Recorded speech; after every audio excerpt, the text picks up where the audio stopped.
100 வருஷம் சந்தோஷமா, ஆரோக்கியமா, உடல் நலத்தோட எந்த நோயும் இல்லாம வாழணும்னா, ஒரு சின்ன ட்ரிக் அத பத்தி தான் இதில சொல்லப் போறேன். என்ன ட்ரிக்குன்னு கேட்டீங்கன்னா, ஒரு சின்ன லிஸ்ட் ஒண்ணு நான் இப்ப படிக்கப் போறேன். இத நான் சொல்லிட்டு வரும்போதே, நீங்க எழுதிக்கிட்டே வாங்க. இதில எத்தனை நீங்க செய்றீங்க அப்படின்றத டிக் போட்டுட்டே வாங்க. ஃபைனலா எத்தனை இன்டூ மார்க் செய்யாத விஷயங்கள இன்டூ மார்க் போட்டுட்டு வாங்க. எத்தனை இன்டூ மார்க்ன்னு பாருங்க. அதிலேயே உங்களுக்கு தெரிஞ்சிரும். ஏன் உங்களுக்கு இவ்வளோ உடல் உபாதைகள் இருக்கு அப்படின்றது. அதுக்கப்புறம் இந்த இன்டூ மார்க் எல்லாம் டிக் மார்க்கா மாத்துங்க. அப்படின்னா என்னன்னா, நம்ம சொல்ற லிஸ்ட் படி வாழ்றதுக்கான முயற்சி பண்ண உடனே ஒரு டிக் இன்டூ அழிச்சிட்டு, அப்போ ஒரு ஸ்டேஜில் எப்போ நீங்கள் அந்த இன்டூ மார்க்கே இல்லாமல் டிக் மார்க்காகவே எல்லாமே இருக்கோ, அங்கேருந்து நீங்கள் உங்களுக்கு எந்த உடல் உபாதை இல்லாமல் நீங்கள் 100 வருஷம் உயிர் வாழ்கிறது கேரண்டிங்க. சரி வாங்க, டைம் வேஸ்ட் பண்ணாமல் அந்த லிஸ்ட்டுக்கு போவோம். இதில் ஏன் இது நல்லது, இதுக்கு என்ன மருத்துவ குணங்கள், இதுக்கு பின்னாடி சயின்ஸ், அதெல்லாம் நான் சொல்ல போகிறேன். லிஸ்ட்டை நான் சொல்லிக்கிட்டே போகிறேன். முக்கியமான குறிப்புகள் மட்டும் அங்கங்கே தேவைப்பட்டால் சொல்லுவேன். First number 1, enough sleep. போதுமான தூக்கம். ஸ்லீப் லைக் எ பேபி அப்படின்னு சொல்கிறாங்க. தூக்கம் அப்படின்றது கரெக்டாக அந்த பகல் முடிந்த பிறகு, சூரியன் மறைந்த பிறகு நீங்கள் தூங்குறதுக்கான டைம் ஸ்டார்ட் ஆகிடுது. அதுலேருந்து நீங்கள் எவ்வளோக்கு எவ்வளோ தூக்கத்தை தள்ளி போடுறீங்களோ அவ்வளோக்கு அவ்வளோ உங்கள் உடம்புக்கு நல்லதில்லை. அப்போ எவ்வளோ சீக்கிரம் நீங்கள் தூங்க போகிறீங்க அப்படின்றது நம்பர் 1. தூங்க போகிறதுக்கு 1 ஹவருக்கு முன்னாடி எந்த வேலையும் பார்க்காம, எந்த சிந்தனையை பற்றியும் இல்லாமல் ரிலாக்ஸாக ஒரு மெடிடேஷனோ வேறு விஷயங்களோ, மனசை சாந்திப்படுத்தக்கூடிய விஷயங்கள், அதை பற்றி மட்டுமே யோசனை பண்ணிவிட்டு நீங்கள் தூங்க போகணும். தூங்க போகிறதுக்கு 1 மணி நேரத்துக்கு முன்னாடி உங்கள் ரூமை லைட்டை டிம் பண்ணுங்கள். அதுக்கப்புறம் நீங்கள் தூங்க ஆரம்பிக்க போகிறதுக்கு 10 நிமிஷத்துக்கு முன்னாடி டோட்டல் டார்க் பண்ணிவிடுங்க. அப்போ தான் உங்கள் உடலுக்குள்ளே சில ஹார்மோன்ஸ் சுரக்கிறதும் வேலை செய்கிறதும், அந்த சர்க்கேடியன் கிளாத்து ஒழுங்காக ரிதமாக வேலை செய்கிறதுன்றது கரெக்டாக பிரயோஜனமாக நடக்கும். இரவில் சீக்கிரம் தூங்க போகிறதும், காலையில் அதிகாலையில் எந்திரிக்கிறதும், இந்த வழக்கம் இருந்ததுனாலே உங்களுடைய உடல் உபாதைகள் பாதி சரியாகி போயிடும். அதுக்கப்புறம் இரவு தூங்கும்போது முடிந்த வரையும் இடது பக்கம் ஒரு கழிச்சு படுத்து தூங்குறீங்களா அப்படின்றத மட்டும் நீங்கள் நோட் பண்ணுங்கள். முடிஞ்ச வரைக்கும் இடது பக்கம் ஒரு கழிச்சு படுத்து தூங்குவது உடல் நலத்திற்கு நல்லது. அதிகாலையில் எந்திரிச்சோன்னா அந்த 4 AM ரூல்னு சொல்லி நம்ம ஒரு வீடியோ போட்டிருக்கோம். தேவைன்னா அதை பாருங்கள். அதிகாலையில் எழுந்திருப்பதனுடைய பலன்கள் என்னன்றது விரிவாக அதில் சொல்லியிருக்கோம். அதே மாதிரி நீங்கள் காலையில் எழுந்த உடனே நீங்கள் ஒரு யோகா, எக்ஸசைஸு, மெடிடேஷன், இது எல்லாமே நம்ம லிஸ்ட்டில் இருக்குது. இது எல்லாத்தையுமே நோட் பண்ணிக்கோங்க.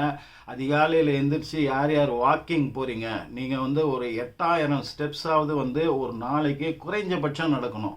அதில் மேக்ஸிமம் இது காலையிலே நீங்கள் பண்ணிட்டீங்கன்னா, பகல் ஃபுல்லாக உங்களுக்கு நடையே இல்லாத வாழ்க்கை முறை இருந்தால் கூட பரவாயில்ல. குறைந்தபட்சம் 8000 நடை ஸ்டெப்ஸ் உங்களுக்கு ஒரு நாளைக்கு குறைஞ்சபட்சம் இருக்கணும். அதுக்காக 8000 மட்டும்தான் நடக்கணுன்றதில்ல, 8000 குறைஞ்சபட்சம் நீங்கள் நடக்கிறீங்களா அப்படின்றத பார்த்துக்குங்க. அதுக்கப்புறம் அதிகாலையில் எந்திரிச்சு அந்த ஆக்சிஜனை சுவாசிக்கிறதும், அந்த சூரிய வெளிச்சம் உங்கள் உடம்புல படுவதும், வைட்டமின் டி உங்கள் உடம்புக்கு தேவையான அளவுக்கு கிடைக்குதா அப்படின்றத உறுதிப்படுத்திக்கங்க. அப்படி கிடைக்கலன்னா நீங்கள் அதிகாலை கண்டிப்பாக எழுந்து உங்கள் உடம்பை வெயிலுக்கு எக்ஸ்போஸ் பண்ணணும். சின்ன சின்ன ஸ்ட்ரெச்சஸ் பண்ணணும். 8000 ஸ்டெப்ஸ் வாக்கிங் பண்ணணும். மெடிடேஷன் பண்ணணும். யோகா பண்ணணும். இது எல்லாத்தையும் நீங்கள் காலையில் பண்ணுறவர்களாக இருக்கிறீங்களா அப்படின்றதெல்லாம் நீங்கள் லிஸ்ட்டில் நோட் பண்ணிகிட்டே வாங்க. அதுக்கப்புறம் நீங்கள் நாள் ஃபுல்லாக ஹைட்ரேட்டடாக இருக்கீங்களா. நம்ம உடம்புல 90% வாட்டர் தான் இருக்குது. இது பல்வேறு விதத்தில் எக்ஸாஸ்ட் ஆகுது. அதாவது வேர்வை மூலமாகவோ யூரின் மூலமாகவோ நீங்கள் வாழக்கூடிய இடம், சூழல், வெப்பம் எல்லாத்தையும் பொறுத்து அதை நான் உங்களுக்கு அதிக அளவு வாட்டர் தேவைப்படும். ஏன்னா நிறைய உங்கள் உடலை விட்டு வெளியே இது பேலன்ஸ்டாக இருந்துக்கிட்டே இருக்கணும். இருந்துக்கிட்டே இருக்க அந்த எனர்ஜி கன்சர்வேஷன் நாள் முழுக்க உங்களுக்கு ஈவனாக கிடைக்கும். அப்போது ஹைட்ரேட்டடாக இருக்கிறது நார்மல் கண்டிஷனில் என்ன தேவைன்னா, ஒரு ஆளுக்கு 2 லிட்டர் மினிமம் வாட்டர் நீங்கள் குடிக்கணும். அதுக்குன்னு காலையில் ஏஞ்சோடனே கடன் 2 லிட்டரை குடிச்சிட்டு நாள் ஃபுல்லாக இதாக இருக்கக்கூடாது. இன்டர்மீடியன்ட் விட்டு விட்டு விட்டு நீங்கள் குடிக்கணும். இப்போ எக்ஸ்பர்ட்ஸ் என்ன சொல்கிறாங்கன்னா, தாகம் எடுக்கலைன்னா கூட நீங்கள் கொஞ்சம் கொஞ்சமாக அந்த வாட்டரை சிப் பண்ணுறது உங்களுடைய இந்த வாய்ப்பகுதியும் தொண்டை பகுதியும் உடலின் மற்ற பகுதிகளையும் ஈரப்பதத்தோடு வச்சுக்கிறதுக்கு உங்களுக்கு யூஸ் ஆகும் அப்படின்னு சொல்கிறாங்க. ஸோ உங்களுக்கு தாகம் எடுத்தால் தான் தண்ணி குடிக்கணுன்றது இல்லை. அப்பப்போ சின்ன சின்ன சிப்பு மடக்கு மடக்குன்னு ஒரு கிளாஸ் 2 கிளாஸ்லாம் குடிக்க தேவையில்ல. அப்பப்போ ஈரப்படுத்தி கொண்டே இருங்கள் உங்கள் வாய், உதடு, தொண்டை இப்படின்னு. 2 லிட்டர் அப்படின்றது வாட்டரா, குழம்பு, ஜூஸு, காஃபி, டீ இதுவும் வந்து வாட்டர் இதில் தான் நீர் உள்ள விஷயங்கள் தான் இல்லையா? அப்போ இதெல்லாம் சேர்த்து எவ்வளோனா ஆண்களுக்கு 3.7 லிட்டர்ஸும் பெண்களுக்கு 2.7 லிட்டர்ஸும் அவங்க வந்து குறித்து வச்சுருக்காங்க. இதெல்லாம் நீங்கள் ஃபாலோ பண்ணுறீங்களா? இது அளவுக்கு அதிகமாக போனாலும் தவறு, ரொம்ப கம்மியாக இருந்தாலும் தவறு. இது வந்து ஆளுக்கு ஆள் மாறுபடும். நீங்கள் இருக்கக்கூடிய சூழ்நிலை, என்ன டயட் சாப்பிட்றீங்க, உங்கள் உடலுக்குள்ள உபாதைகள். இப்போ சளி நிறைய இருக்கிறவங்களுக்கு வாட்டரை கம்மி பண்ணி சாப்பிட சொல்லுவாங்க. அந்த மாதிரி மாறும். நான் சொல்கிறது நார்மல் பர்சன், நார்மல் டெம்பரேச்சர் உள்ள இந்த சீசன், அதுக்கு உண்டான இது சீசனுக்கு ஏற்ற மாதிரி இதை கொஞ்சமாக நீங்கள் மாடிஃபை பண்ணிக்கலாம். வாட்டர் இன்டேக்கில் நீங்கள் எவ்வளோ கேர்ஃபுல்லாக இருக்கிறீங்க? நீங்கள் சாப்பிட்ற உணவை 32 முறை சியூ பண்ணிட்டு தான் நீங்கள் சாப்பிட்ணும் அப்படின்ற ஒரு அளவு. இது நீங்கள் ஸ்டார்டிங்கில் பண்ணும்போது கொஞ்சம் எண்ணிக்கிட்டே இருங்க. ஒரு தடவை மென்று விரிக்கும் போது அது ஒரு முறை அப்படின்னு நீங்கள் ஞாபகம் வச்சுங்க. ஒரு உணவை, அது எந்த உணவாக இருந்தாலும் 32 முறை நீங்கள் சியூ பண்ணிங்கன்னா, ஏன் அந்த அளவை வந்து அவங்க சொல்கிறாங்க சயின்டிஸ்ட் அப்படின்னு கேட்டிங்கன்னா, ஒரு உணவை 32 முறைக்கு நீங்கள் சியூ பண்ணிட்டீங்களாலே அதோடைய டேஸ்ட் உங்களுக்கு தெரியாமல் போயிடும் ஃபஸ்ட்டு. இதனால் என்ன இந்த பிரயோஜனம்னா, இந்த மாதிரி டேஸ்டியாக உள்ள விஷயங்கள், அதில் டேஸ்ட்டுக்காக சேர்க்கப்படக்கூடிய டாக்ஸின்ஸ் அப்படிலாம் இருக்கு இல்லையா? டேஸ்ட்டாக இருக்கிறதுக்காக, டேஸ்ட்டாக ஒரு பொருள் இருக்கணும்னாலே அதில் ஏதாவது விஷத்தன்மை உள்ள ஒரு விஷயத்தை கலந்தால் தான் அது வரும் அந்த டேஸ்ட்டு.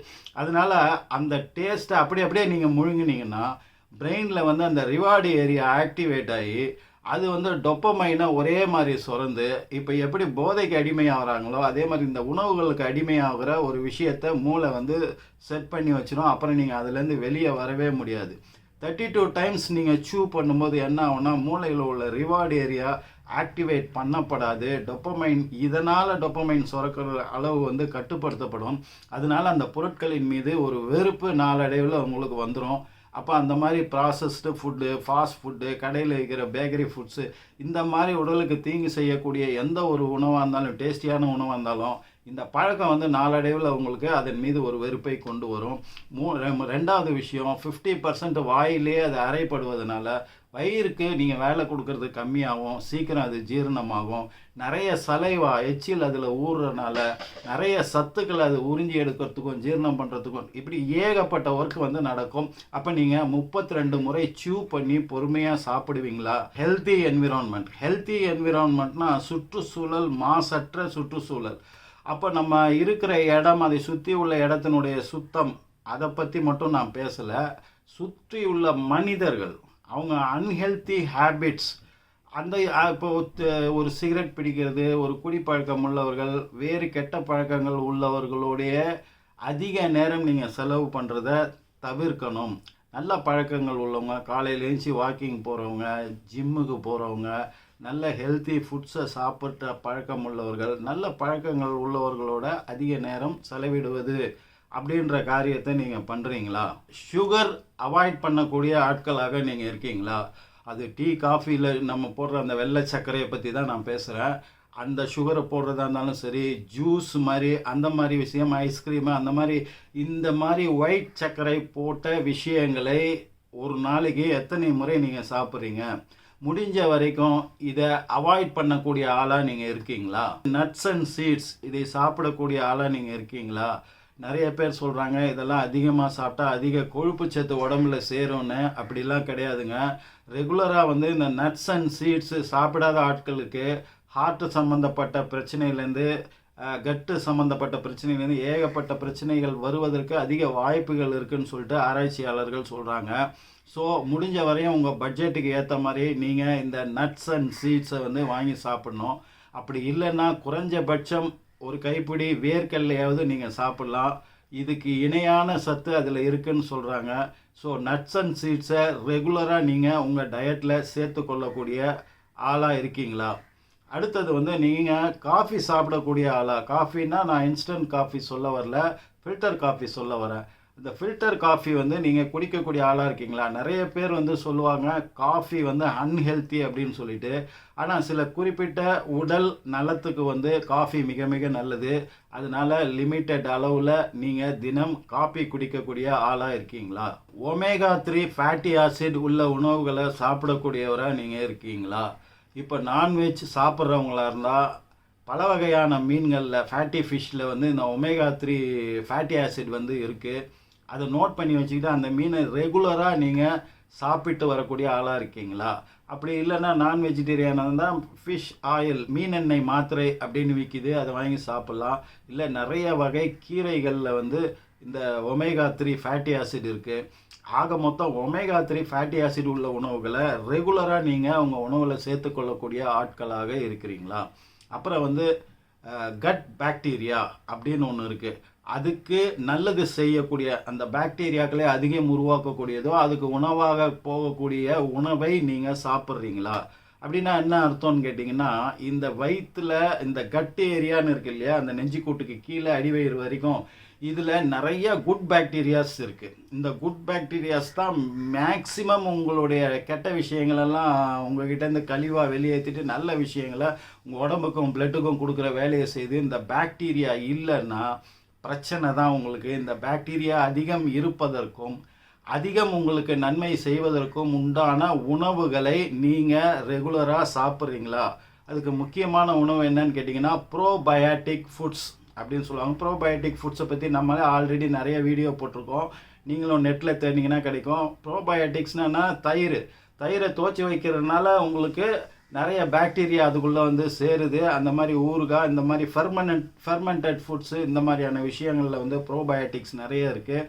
ப்ரோபயோட்டிக் ஃபுட்ஸை வந்து நீங்கள் மைக்ரோபயோட்டா அப்படின்ற ஒரு விஷயத்தை தான் இந்த கட்டுக்குள்ளே இருக்கிற பாக்டீரியா கூட்டத்துக்கு வந்து சொல்லுவாங்க. அதுக்கு நல்லது செய்யக்கூடிய விஷயத்தை நீங்கள் செய்கிறீங்களா? ஹெவிலி சார்டு மீட்ஸ் அப்படின்னு சொல்கிறாங்க. அதாவது என்னென்னா, இந்த கறி அது வந்து கோழிக்கறியாக இருக்கட்டும், ஆட்டுக்கறியாக இருக்கட்டும், எந்த கறியாக வேணா இருக்கட்டும், நான்வெஜ் சாப்பிடக்கூடியவங்களாக இருந்தால் இதை வந்து குழம்பு மாதிரி செஞ்சு சாப்பிட்றது வந்து பரவாயில்ல. சார்டு மீட்ஸ் அப்படின்னு கேட்டிங்கன்னா அடுப்பில் டைரெக்டாக சுடுறது, அதாவது கபாப் மாதிரி அந்த கிரில்லு மாதிரி விஷயங்கள்லாம் பண்ணுறாங்க இல்லையா, இந்த விஷயத்துக்கு பேர் தான் டைரெக்டாக நெருப்பில் வந்து காமிச்சு அப்படி வந்து நம்ம மீட்டை வந்து சாப்பிடவே கூடாது. அது கோழியாக இருக்கட்டும், அது வந்து கறியாக இருக்கட்டும். ஒன்று மினிமம் அதை வந்து எண்ணெயில் பொரித்து சாப்பிட்றது கூட கொஞ்சம் பெட்டர்னு நான் சொல்லுவேன். அதை கூட நீங்கள் அவாய்ட் பண்ணணும். குழம்புல போட்டு செய்கிறது பெட்ரு. அதுக்கு அடுத்தது வந்து எண்ணெயில் பொரிக்குது. ஆனால் கண்டிப்பாக மீட்டை வந்து டைரெக்டு ஃபயரில், அது வந்து நிலக்கரியில் எரிக்கிற இதுவாக இருந்தாலும் சரி, இல்லை டைரக்ட் ஃபயரில் பண்ணுறதா இருந்தாலும் சரி, அந்த மாதிரி பண்ண உணவுகளை சாப்பிடக்கூடியவர்களாக நீங்கள் இருக்கீங்களா? வைட்டமின் டி உள்ள உணவுகள், அது வெயிலில் நிற்கிறத பற்றி நம்ம முன்னாடி சொன்னோம். அது போக வைட்டமின் டி உள்ள உணவுகளை நீங்கள் சாப்பிடக்கூடியவர்களாக இருக்கீங்களா? அதுக்கு அடுத்தது வந்து நீங்கள் ஸ்மோக்கிங் அண்ட் ஆல்கஹாலை டோட்டலாக அவாய்ட் பண்ண ஆளாக இருக்கிறீங்களா? ஒரு நாளைக்கு எவ்வளோ குடிக்கிறீங்க அப்படின்றது ரொம்ப ரொம்ப முக்கியம். இதை டோட்டலாக நீங்கள் வந்து அவாய்ட் பண்ணணும். ஃப்ரூட்ஸ் அண்ட் வெஜிடபிள்ஸ் எவ்வளோ நீங்கள் சாப்பிட்றீங்க, சாப்பாட்டை கம்மி பண்ணிவிட்டு ஃப்ரூட்ஸ் அண்ட் வெஜிடபிள்ஸை நீங்கள் எவ்வளோ சாப்பிட்றீங்கன்னு. அதுக்கு அடுத்தது வந்து நீங்கள் எக்ஸசைஸ் பண்ணலனாலும் சரி, ஜிம்முக்கு போகலனாலும் சரி, வாக்கிங் போகலனாலும் சரி, கொஞ்சம் வெயிட் உள்ள பொருட்களை எடுத்துகிட்டு இங்கேயும் அங்கேயும் நீங்கள் எவ்வளோ தூரம் நடக்கிறீங்க. ஒரு குடத்துல தண்ணி அடிச்சுட்டு எடுத்துகிட்டு வர்றதில் ஆரம்பித்து ஏகப்பட்ட விஷயங்கள். அப்போ வெயிட்டு தூக்குவதும் அதை எடுத்துகிட்டு இங்கே எங்கேயும் மூவ் பண்ணுறதுன்றது மிகப்பெரிய உடலுக்கு நல்லது செய்யக்கூடிய விஷயம்னு இப்போ லேட்டஸ்ட்டாக கண்டுபிடிச்சிருக்காங்க.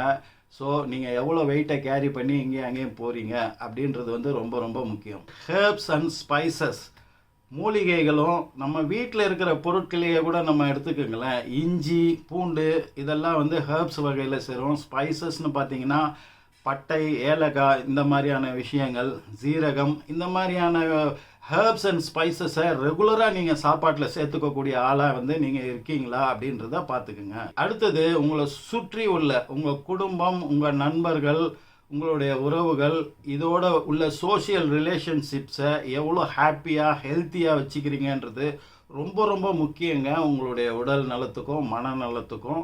அதை வந்து நீங்கள் எப்படி மெயின்டைன் பண்ணுறீங்க? உங்களுக்கு தொப்பை இருந்ததுன்னா, பெல்லி ஃபேட் இருந்ததுன்னா, அதை கண்டிப்பாக குறைக்கிறதுக்கான என்னென்ன முயற்சிகள் பண்ணுறீங்க? இப்போ அதுக்காக நீங்கள் வந்து ரெஸ்ட்ரிக்டிவ் டயட்டை கஷ்டப்பட்டு இருக்கணும். உடம்புக்கு பிடிக்காத ஒரு விஷயத்தை ஃபோர்ஸ் பண்ணி எதையுமே நம்ம பண்ணக்கூடாது. ரெஸ்ட்ரிக்டிவ் டயட்டுன்னு நீங்கள் போயிட்டீங்கன்னா, அது காலம் ஃபுல்லாக நீங்கள் வந்து பண்ணிக்கிட்டே இருக்கணும். பண்ணிட்டு விட்டுட்டிங்கன்னா திரும்பவும் டபுள் மடங்கு வெயிட் வந்து உங்களுக்கு போடும். ஸோ ரெஸ்ட்ரிக்டிவ் டயட்டை விட்டுட்டு யோகா, மெடிடேஷன் இல்லை வேறு மாதிரி ப்ராக்டிஸ் என்னென்ன இருக்குது, இப்போ என்னென்ன உணவுகளை வந்து சாப்பிட்ணும், அந்த வயிறுக்கு அளவு குறையாமல் பட் தொப்பை குறையறதுக்கான உணவுகள் என்னென்ன, நம்மளும் நிறைய வீடியோஸ் போட்டிருக்கோம் நம்ம சேனலில். அது மாதிரி பிளான் பண்ணி நீங்கள் பண்ணுங்கள். இப்போ நம்ம சொன்ன லிஸ்ட்டில் உள்ள அத்தனையும் நீங்கள் கரெக்டாக டிக் அடிச்சிட்டிங்கன்னா 100 இயர்ஸ் அப்படின்றது வந்து சந்தோஷமாக ஆரோக்கியமாக நோயற்றதாக நீங்கள் வாழ்கிறது வந்து கேரண்டிங்க. எத்தனை பேர் எவ்வளோ விஷயத்தை ஃபாலோ பண்ணுறீங்க, எத்தனை இன்ட்டு வந்திருக்கு, எத்தனை டிக்கு வந்திருக்கு, எத்தனையை சரி பண்ண இனிமேல் முயற்சி பண்ண போகிறீங்க, எல்லாத்தையும் கமெண்ட்ஸில் போடுங்க. தெரிஞ்சுக்கிறதுக்கு ஆர்வமாக இருக்கேன். அடுத்து ஒரு நல்ல தகவலோடு உங்களை நான் மீட் பண்ணுறேன். நன்றி. AJH.